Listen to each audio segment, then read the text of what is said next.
Well, Bob, we're back again, man. Hey, Drew. I It's been a felt little while. I I was know I you've was been about to busy with say, work. I feel like it's been a minute since we've done this. Yeah. Hey, I just need to let you know I've got some roofers outside next door. So if there's some nail gun and pounding that's coming through, listeners that are watching or listening, it's not you, it's me. Not you banging on the desk and all of your passion. Is that from the hailstorm we had recently? Are they doing roofing work as Yeah. well? Yeah, I think so. A lot of crazy wind and hailstorm in Tennessee. So I don't know if Yeah. you got a new roof recently or not, but a lot of people have. I've got a new roof, and it was right before this other hailstorm. I was like, "You gotta be kidding me." So, yeah, we just got it, but yeah, man, it feels like since we haven't recorded in a while, the world is changing rapidly, especially in the AI and marketing space as it always does, but even since we've talked last, there's been some pretty big things going on. Yeah, I think the atomic bomb that was dropped in the creative and marketing and the agency space, which you and I obviously come from and play in still, Yeah. is that the image generation that's now integrated into ChatGPT 4 is so next level that you can tell it to create an infographic and it will get all the spelling and the words right. I've seen some crazy product demos and product video demos that are just spot on in Mhm. accuracy, and lots of discussion around that. What are you seeing? I guess we kind of start at the personal level. Are you having these conversations with creative directors and creatives, or what are you seeing? Yeah. Especially my graphic design friends, I think that was and I felt it on their behalf because I live in mostly, the strategy space and, there's deliverables tied to that, but I'm not like exclusively a graphic designer or anything like that. And so for my friends that do that, I think there was like a little bit of a panic kind of that kind of came through that community of like, oh no, what is this going to mean for us? Which it's a big part of what we talk about here on this podcast is acknowledging there's real fears that come along with some of these things. I feel it. What does this mean for the future of what I do and how does that Mhm. look and how do I need to pivot and restructure and think differently about what I get to do for people? And I want to even ask you about some of the AI literacy stuff that you're doing too. But but yeah, I think that was a big concern, especially with the design element, because I started playing with it immediately, usually here's how it works. I get a text from Bob. Did you see the new update today? I haven't yet. Then I jump on and start messing with it. I'm usually, half a day at least behind you, or I'd probably be further behind if you didn't let me know about these things. But um and it was like mind blowing, the stuff that it was creating for me, and I was like, "Oh my gosh, this is super helpful." And I got fearful for my friends that were in the design community, but I think and I'd love for you to talk about that. I think you have an interesting take because even in the last week or 2, I'm starting to see it like, you're starting to be able to eyeball what is a Chat GPT generated image. They're starting to look very similar. Have you noticed that? Yeah, well, when this first came out, what has it been, 2 weeks, 3 weeks now? Yeah. Everybody started doing the whole, Ghibli, the Ghiblification, which is the Mhm. Japanese kind of anime, simple, beautiful, cartoony. And then, I think, it was started by Sam Altman of OpenAI, president or founder of OpenAI, who did it, on its release date, and then everyone followed suit, and then everybody was doing it, right? So Mhm. didn't do Studio Ghibli, uh, then you weren't cool, right? You weren't in the know. Right. Um, but every then it got like not unique anymore, and it's the same way I think with what we're seeing is you can put simple prompts in and it'll give you something that a month ago was pretty impressive, but now everyone's putting in the simple prompts. Give me an infographic about this, give Mhm. me a quote image about this, give me whatever it may be, create an image or even video. And so it starts to feel a little flat, I guess is the word. Mhm. Everything's kind of like, oh, that's cool, but it lacks a little bit of soul because oh, there Yep. is characteristics of that was just created. You just put it in, it spit it out, and you threw it up there. And so, I don't know, it's like that lacking the human algorithm, not to use a pun here of our Mhm. podcast name, is Mhm. what is that something that we know is missing, and how can we put it in there by using it, or is it not possible? Well, and it's interesting because I forgot about this until you were just talking, but I actually so my brothers and I, we own a barber shop and a tap room up in Fishers, Indiana, and we are needing we're hiring for a new barber, and I was like, okay, that'll be fun. I'll go ahead and my brothers, they're they're both younger than me, but they don't really stay up on technology, so they would have no idea what ChatGPT is doing and all that kind of stuff, right? So I was like, this will be a great chance to try this new feature out. And so I did it and I was like, this will be cool because I'll make it like a vintage, like an old school barber ad or whatever. And a couple things I experienced. First of all, the first ad it created was great. The more I tried to make adjustments to it, the more it lost the text. I mean, it just got maddening where I was just like, it would do everything else right, but then misspell something. I was like, okay, do it again, but spell this way. Like I was trying everything I knew how to get it just to do what I wanted it to do. So I found out pretty quickly that part of it was less than ideal, and I ended up kind of giving up on it. But when I finally got a version, I kicked it over to my brothers, and they both immediately knew it was ChatGPT. They said, "Oh man, ChatGPT is really getting good at this stuff." I didn't say there's something about it. I don't even know how to put words to it. That these two guys who are not very connected in this world immediately knew that it wasn't human created. They still thought it was cool, and we'll probably use it, but for our purposes. But yeah, they could tell. They could tell Yeah. there was something there. Yeah, I think that goes to show what you and I have talked about is the evolving role of the creative director and as the good storyteller is Mhm. bringing all those human experiences to your tools. And what I mean by that is I've seen some really cool AI generated Mhm. um, art and film by people who are artists and filmmakers. Mhm. And what they're doing is they're bringing their knowledge and they see it as a powerful new paintbrush, to Mhm. use a metaphor, right? It's like I can hold a paintbrush and I can paint, but you're not going to get anything that's even close to a Renoir or a Salvador Dali or Mhm. name your favorite artist through the centuries. But it's the same paintbrush essentially, right? It's the same paint. It's the same whatever, and I can paint. But I'm not bringing my experience and knowledge, and so um, I think for those people who are photographers, who are artists, rather than turning your back on this and not using this tool, I would encourage you to try it. I Mhm. was talking to a musician the other day, and he was very resistant to this. And he called me the other day, and he's like, "I think I may have changed my mind. I know I kept telling you for the last year and a half, there's no soul there, and I can tell the difference. I just created something that I felt was really good, and it moved me." Mm. So I think that's, I don't know. I think that is the difference, is like bringing your life experience and your expertise and dialing Mhm. it in that way. Well, yeah, and I think there's ways to use it, and I'd love to hear your take on this, and even hear practically how you're using it to assist you. But like a couple things that I've been using lately it's great for inspiration. Like, a lot of artists and a lot of creatives, how many times have we sat there staring at a blank page, staring at a blank Photoshop or even a blank document, getting ready to write something, and you just need a little something to kick you off and get you going in the right direction. Well, I think even in design, that can definitely happen with this, where there's been a couple times I was working with a designer, and I've never been really good as a like creative director to be able to explain to somebody what was in my brain. Like some people have that gift. I've worked with creative directors that Mhm. can really articulate what they're looking for.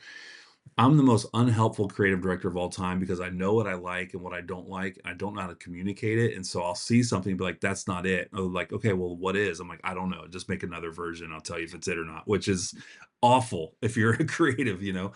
Um, And so it's helpful for me to be able to punch something up and be like, okay, this is kind of the vibe I'm looking for. Now go and put your own spin on it, make it your own, whatever. But it actually helps bridge the communication gap between me and some of the people that I'm working with, or even using like, we've talked about this before, but using ideogram or whatever. Sometimes I don't know how to write the descriptions for that, Right. how I want to see it. So I can go over and chat GPT and it helps me write the description. I can put over there, which by the way, they've came out with some really fascinating updates as well with all this to kind of compete um, in this market. But so I think the conversation turns into, okay, we've talked about this before. We're not going to have a fear mentality. We're not going to have a scarcity mentality. We're going to embrace where it's at and we're going to leverage it. So then it's the conversation becomes, all right, how do we use these tools to increase human connection, increase, um, yeah, human connection, how to communicate with one another. Are you using it in any way right now with any of your clients or in any of the work that you're doing that you're seeing it kind of assist you in that endeavor? Yeah, I use it daily. I think the shift for me around this concept of marketing and creativity, Drew, was when I don't know, it was like a shift in my brain, and maybe I can lay it out and explain it, and maybe this will help you and others listening too. Is um, I think we have this idea that creativity we associate creativity with the act of generation, and I'll tell you this will lead to practically how I'm using it here in a second, but I want to set Hmm. this up because I think it's really important. Is we think of the act of creativity, whether it's marketing, whether it's art, whether it's music, whatever you're creating, right? Whatever you're making from nothing to pass off to a client on behalf of a client or for yourself, we often think of that as the act of generation, right? Writing, Mm. Hmm. creating, playing, painting, right? But what if in this new era that we just are starting to cross through, and especially the past few weeks, what if the highest form of creativity becomes the vision and the direction? Um, so it's iterating, I it's love that. writing the perfect prompt, it's curating the output. Uh, what shifted for me was a few years ago, I read something that said, um, you're familiar with Andy Warhol, the Hmm. artist, right? He was very creative. He made films, he made art. You know, his Campbell's soup cans are still famous, right? His art now is worth millions of dollars if you have an original Andy Warhol. Did you know, Drew, that much, if not most, of what he created, he did not create? No. He used machines, he used technology, he outsourced it to other people, he just directed it. Interesting. And but it came from his brain. Uh-huh. And he was smart enough to attribute it to himself because and to own the IP around it because it came from his brain. He directed. He had this idea, but he said, "I don't have to do the act of generating it if I know how to direct it, describe it." And isn't this what a good director does? Isn't this what a Yep. good music producer does? So many famous records that we listen to now are produced by people who aren't the greatest musicians in the world, Right. Right. but they Well, know it's how to direct and get the sound. Bob, I love what you're saying here, and it's I geek out on this. So I got goosebumps when you were talking. People hear that and be like, "Well, what a weirdo!" But I get excited about what you're saying because I feel like for me, that's the space that I love living in anyway, right? And so we end up becoming architects of, Right. vision, direction, and all these things. I actually just watched a documentary recently on Avicii, the Mm. producer, and all that. It's obviously a tragic story, but he was a genius. He's brilliant, and this young kid came up and he didn't play anything. He would sit in the studio with, like, Chris Martin from Coldplay, and Coldplay would be like, "Man, you're a genius," and he's a kid on his laptop. I mean, he played the laptop, and so he produced all this stuff and amazing. I mean, it was huge, but he actually, to your point, he wasn't playing guitar and piano and whatever, he was programming it all on his lap, and he was brilliant at it, right? And this is what we're being invited into. as creatives and creative thinkers and creative leaders, which is really exciting because at the end of the day, whether you consider yourself just, I'm just a graphic designer, I'm just a whatever, no matter no matter what it is, what makes you good is what's in your head and what you can see and what you can, the best graphic designers I've worked with, the reason why they're good is because they're visionary, creative leaders on what they want to see, happen. And so we get to use these tools now to help the people that we get to serve. And one quick thing, and I'll shut up and let you talk. But I'm working with this client, great dude. His name is George Tolbert. He calls himself the urban philanthropist, and he helps nonprofits, executive directors fundraise and think about ways to fundraise. And really great dude. And so we've been doing some stuff with him, but he's super happy with what we're doing. And I told, because we were out shooting some content the other day, and I told him, I was like, "Hey, man," because he was like, "Man, these are great. These are great, great questions. How are you coming up with this stuff?" And I was like, "Man, I got to be honest with you. Here's the process by which I work." And so I've got a whole feed trained on him and his voice and everything else, and I'm giving it. And we've talked about this before. If you saw the prompts that I'm giving, I mean, I'm giving several paragraphs long to get this thing right. It's not just create me 10 prompts for George and his reels. I'm sending it tons of stuff. I'm sending stuff he's already written to capture his voice. But then when we get on site and we're shooting content and I'm giving him like ideas and language, I'm producing this piece, it would have taken me days to create the prompts for this that I was able to get in moments once I gave it the right descriptions. Then once it's shot, I actually transcribe the video of what he says, then I dump it back in to have it write the prompt, write the post for me.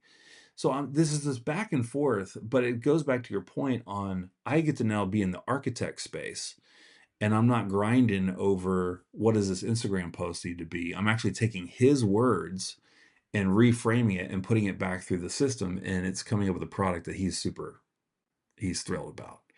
And Yeah. so that's the beauty of I think what we're talking about here. It's actually opening up doors for us to do better at what we do, as opposed to limiting us. Yeah. No, I love that. And that's how I use it as well. Is when I that shift took place, Mhm, and using the Andy Warhol example, I I realized that he was so prolific with all he produced a lot of art, but he acted as a director and visionary and owned the attribution of being the artist, but his paintbrushes, that using the metaphor, mhm, were varied in many. It may have been a machine. It may have been a room of artists that he said, I want this. I want you to make it this. I want it this color. I want it this design. I want it this to be it. But he still was the author and the director of it all. So yep, I realized that that is probably gonna could open up a whole separate can of worms, right? Like, so the actual, true artist who lives and breathes to paint and create is like, okay, well, then where does that leave me? 'Cause I'm the one that's actually, doing, creating and crafting it. I yep, still think there's a way forward in that. I still think there's this third way of not an, either or AI or not. But I also think it's important, before I tell you some of the ways that I use it, I think it's important to really camp on this idea. In psychology, there's something called the effort bias, and I don't know if we've talked about this. And the effort bias is a bias that we have as human beings that says there's more value to something that takes more sweat, right? That's the mhm, effort bias. So I think behind a lot of this is, I think we're wrestling with that is, you know, uh, it manifests itself in schools where mhm, they outlaw all forms of uses of AI. It mhm, manifests itself when clients goes, "Hey, I don't want you to use any AI to do this." And you have to take a step back and go, "Well, what's that about? What's that about? Like, why do you care? yeah, Why do you care if my kid is coming up with the idea, right, is is reading it and making sure it's accurate, is thinking through, like you said, the detailed prompts. You have to know a level of depth to get that type of quality out, using it as a companion to help them. And if I'm delivering to you as the client a quality piece that's maybe better than I could have written it, what Yeah. is it that bothers you about that? Well, That's the real question. and I'm curious because I actually wrote this down because I most of the clients that I'm working with right now, they just what they care the most about is results.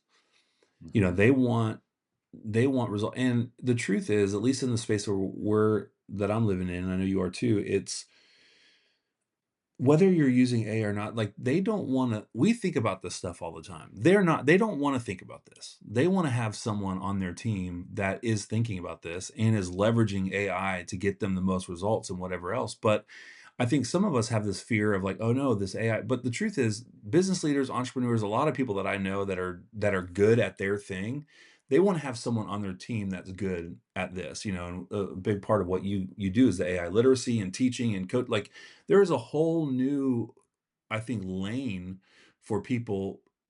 Which again goes back to like, there's not a fear that all of a sudden it's going to take our jobs. I think there's still a lot of entrepreneurs and leaders and people are like, I just want results. I don't however you wanna do it. I want someone on my team that knows how. I don't wanna learn AI. I don't wanna push the buttons on this stuff. I just want someone to do that. And one other quick thing, and I do wanna hear some of the practical ways, but I didn't know we were gonna go here, but you said something a minute ago. I actually have this painting next to my I keep it in my office next to me. I'll put it here so you can see it.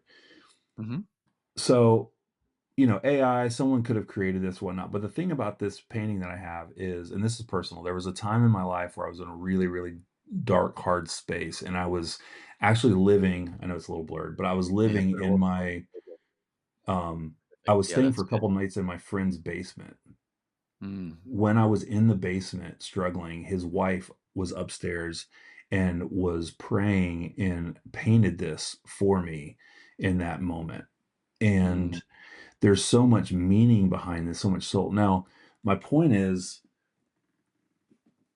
there is still with art, I think, a very human soul level. Like, I want to, it's almost like when your kids paint something for you and it's not the best product, but it's like, I know it came from them and it cost them something and was, you know, that painting from my friend like is one of my most prized possessions. And it's not because I think is the best painting in the world, but because there was such a human element behind she yes. did this and she did it for me. And, if she went to ChatGPT and did it, I think I would still appreciate it, but not as much as her like actually putting something into it. So I say that as an encouragement to our artists out there. Yes.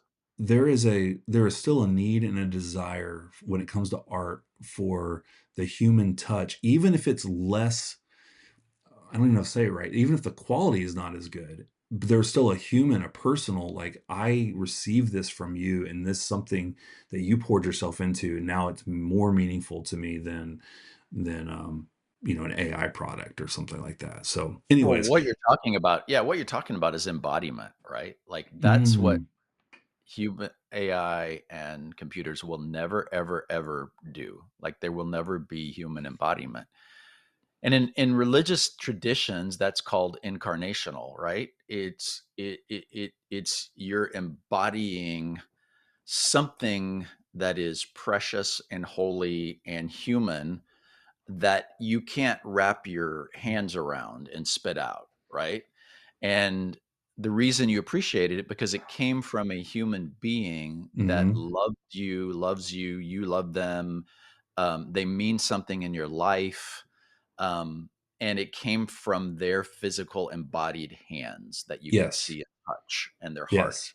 And it was And connection. It it's represented connection. connection. It wasn't like it was like, "Hey, this is something that," like I said earlier, "it cost me something. I gave something to it. I poured emotion into it."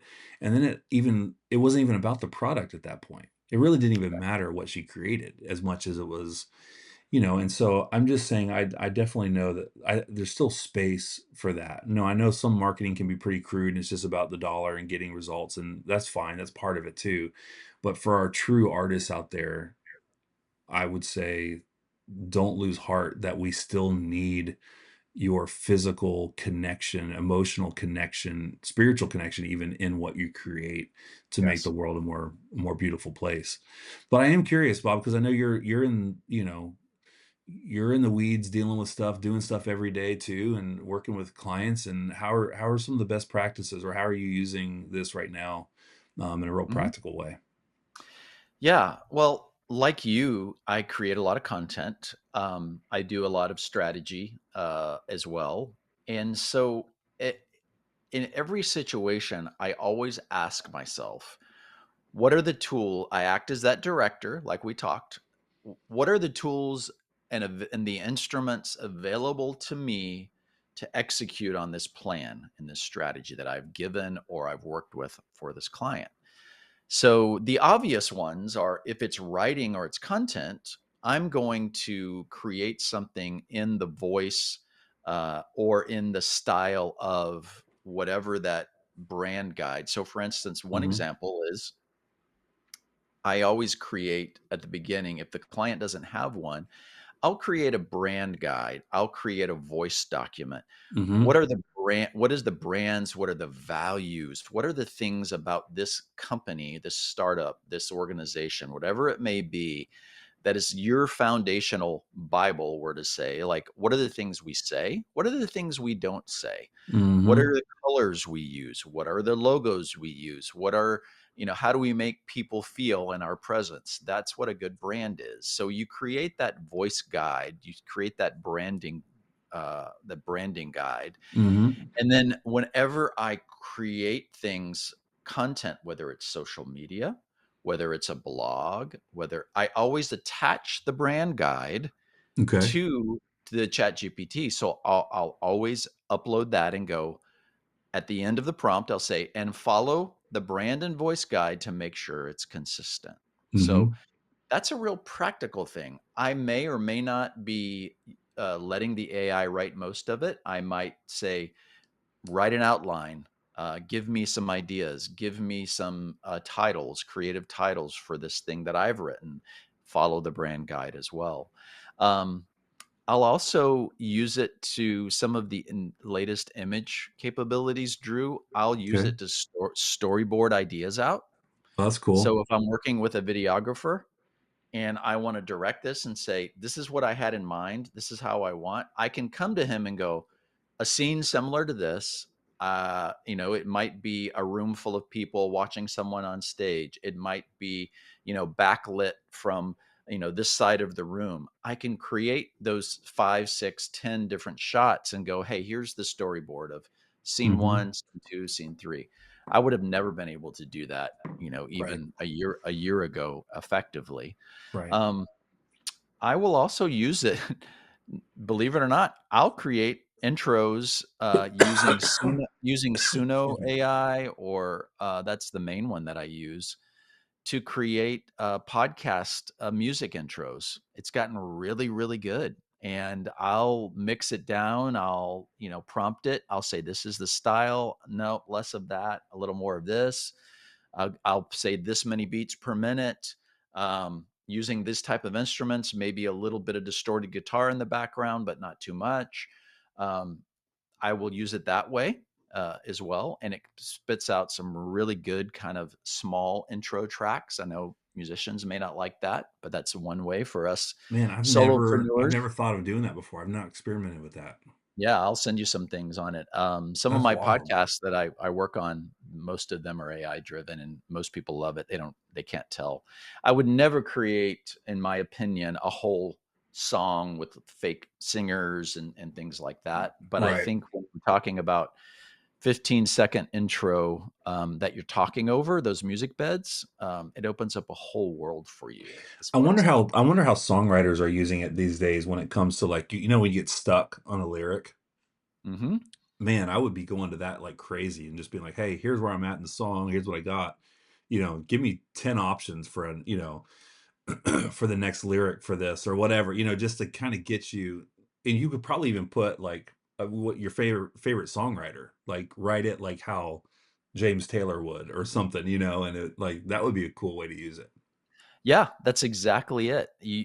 Everything is in language that we think is so unique. actually has a pattern underneath it, right? Yeah, yeah. Hate to burst people's bubble, but what we call authentic content is really a unique formula that AI uncovers. Mhm. So if you really want to do that, take a book by your favorite author, upload it to ChatGPT and go, analyze this writing. Tell me it specifically what the style is and the voice of this author, and you'll get a long description of this author starts and stops. He intersperses it with short and long sentence. He has a tendency to write on a 10th grade level and frequently uses allusions and pop culture references.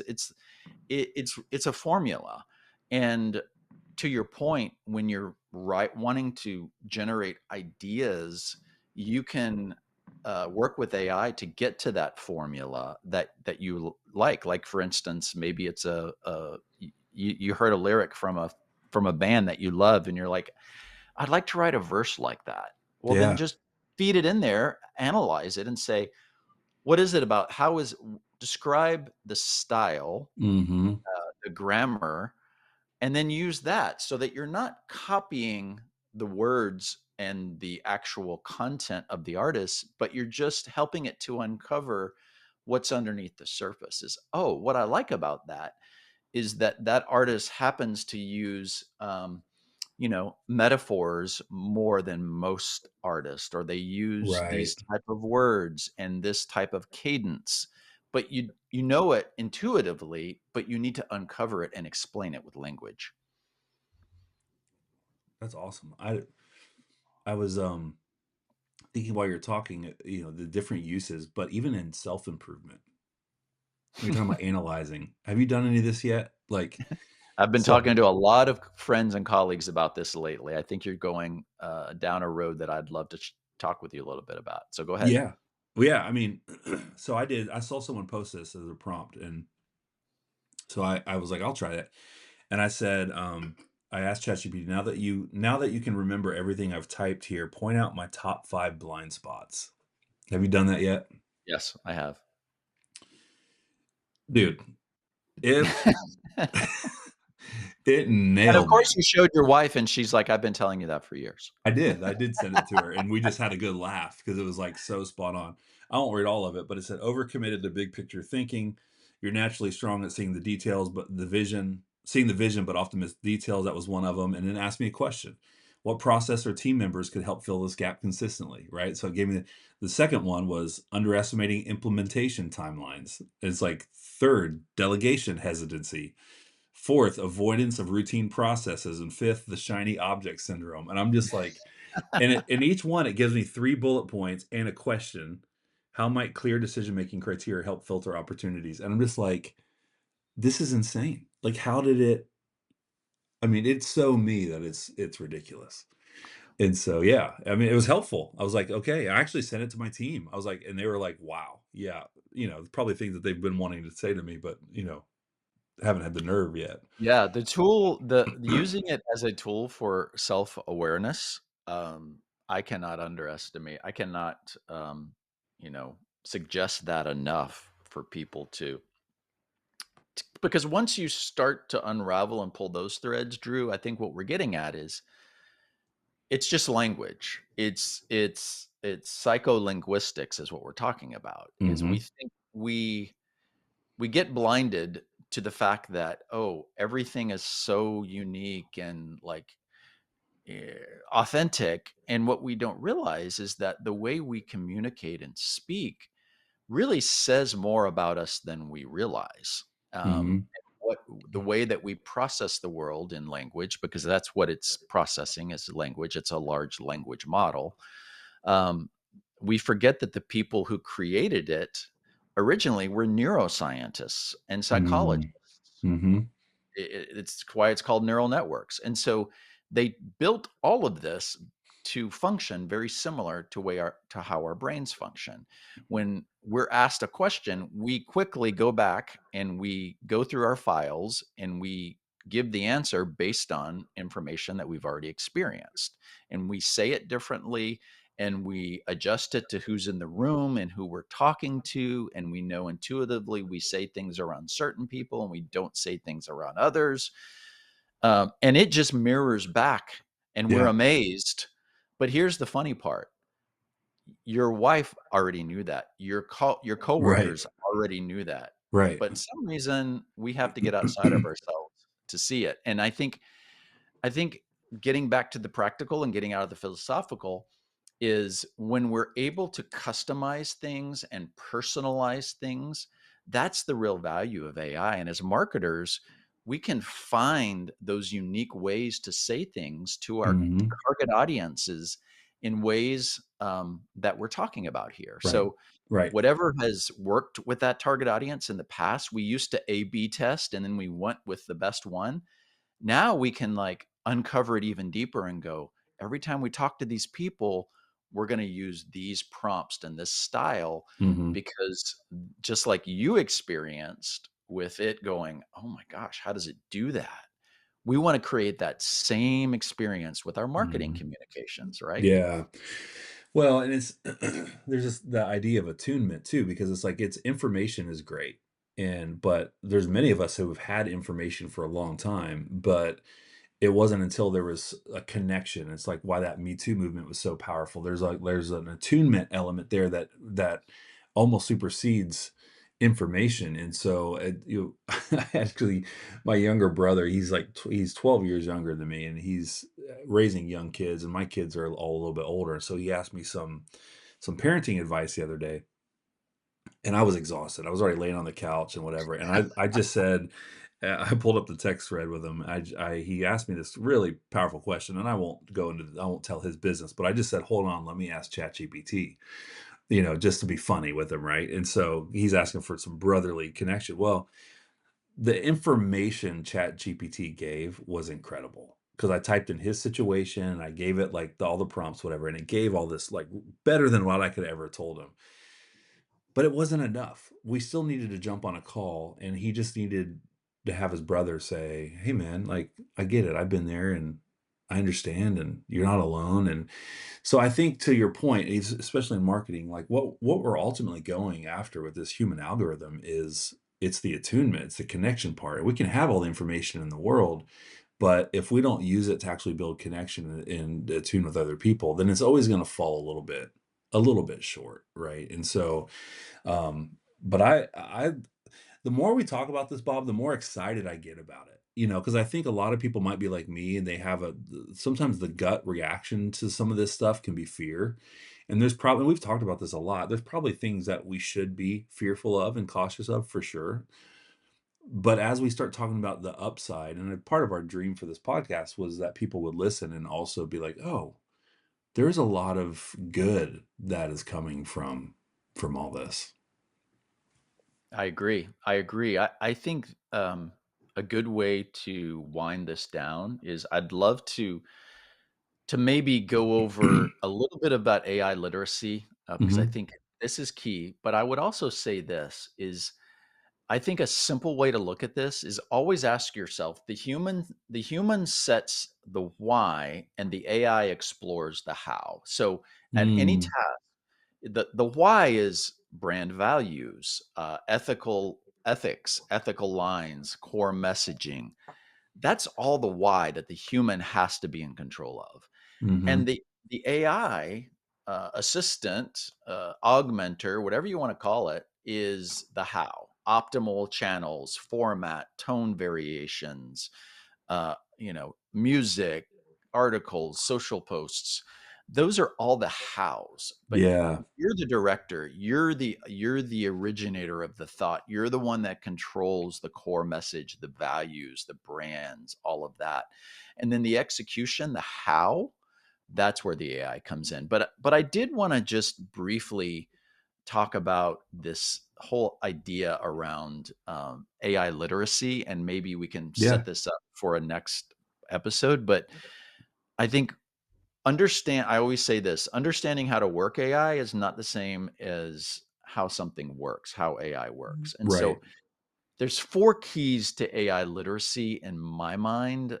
One is have a conceptual understanding, grasp what AI is Mhm. and isn't. So know your chatbots and what that is as it differentiates from, say, your algorithms, right? It's the metaphor of getting in a car, turning the key, pressing on the accelerator and just steering. Like that Mhm. will get you so far, but knowing that you have to change your oil, that you have to check your fluids and check the air in your tires, if you never pay attention to that, you won't be driving very long, Right, right? right. So, have a conceptual understanding of what AI is and isn't, and what's a chatbot and what's an algorithm, et cetera. Mhm, Number mhm. 2, technical awareness, peek under the hood. AI learns from data, and yes, it can make mistakes. Know what it's really doing. It's a glorified autocomplete, really is what Mhm. it's doing. It's Mhm. guessing the next word. It's really good at putting those next words together, not unlike our brains and when we talk. Right.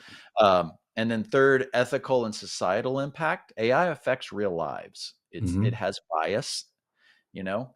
It be careful about privacy. Don't put your kids or your own information and upload your social security info and everything in it. Right, right. Fairness, they all matter. Who trained this specific AI that you're using, or this model? Um, Mhm. so it has bias. So there's ethical and societal impact. And fourth, is critical engagement. Don't just use AI, question it, verify it as outputs, check it, set boundaries, like we were talking about. Use brand guides. Mhm.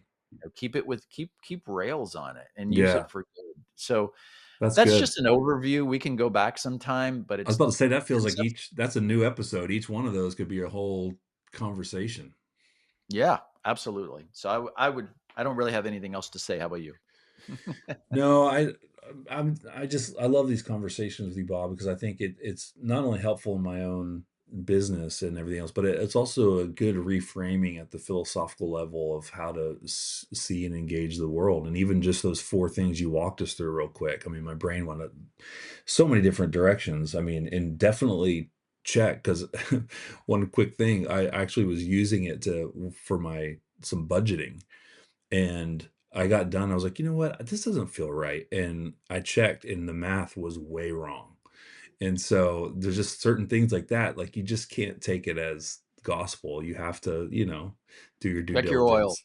Yeah, check your oil. That's great. Well, we'll leave it at that, Bob. As always, thanks. Great conversation, and can't You wait to too, jump man. back in with you next time. All right, appreciate it. Talk to you soon.